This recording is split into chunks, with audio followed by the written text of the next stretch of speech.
శ్రీకాకుళం జిల్లాలో ఒక private college ఆగడాలు మితిమీరిపోయాయి. పలాసలో డిగ్రీ తమ వద్దే చదువుకోవాలని ఇంటర్ టీసీ తీసుకునేందుకు వచ్చిన విద్యార్థిని అతడి సోదరుడిని కళాశాల యాజమాన్యం ఒక గదిలో బంధించింది. పోలీసుల సహాయంతో యాజమాన్యం చెర నుంచి బయటకు వచ్చిన అన్నదమ్ములు ఆ అవమాన భారం భరించలేక ఇల్లు వదిలి ఎటు వెళ్లిపోయారు. ఆనందపురంకు చెందిన నర్సీపురం పాపారావు పలాసలో ఒక కాలేజీలో ఇంటర్ పూర్తి చేశాడు. బాపట్లలో డిగ్రీ చదువుతానని తనకి టీసీ ఇవ్వాలని సోదరుడితో కలిసి కాలేజ్ యాజమాన్యాన్ని అడిగాడు. డిగ్రీ చదివితే అక్కడే చదవాలని వాళ్ళు ఒత్తిడి చేశారు. కుదరదని విద్యార్థి చెప్పడంతో దాడికి దిగాడు లెక్చరర్. దీంతో అవమానానికి గురైన అన్నదమ్ములు ఇంటికి కాలేజ్కి దూరంగా వెళుతున్నామంటూ లెటర్ రాసి ఊరు వదిలి వెళ్లారు. కాలేజ్ యాజమాన్యం తీరుపై ఆందోళనకు దిగారు విద్యార్థుల బంధువులు.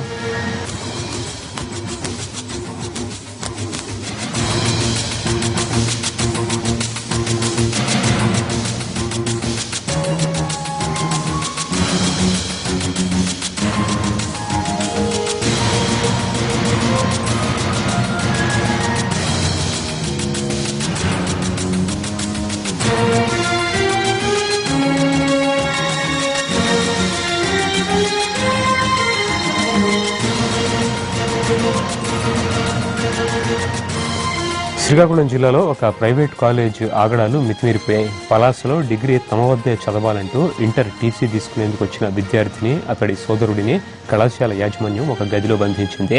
పోలీసుల సహాయంతో యాజమాన్యం చెర నుంచి బయటకు వచ్చిన అన్నదమ్ములు ఆ అవమాన భారం భరించలేక ఇల్లు వదిలి ఎటు వెళ్లిపోయారు.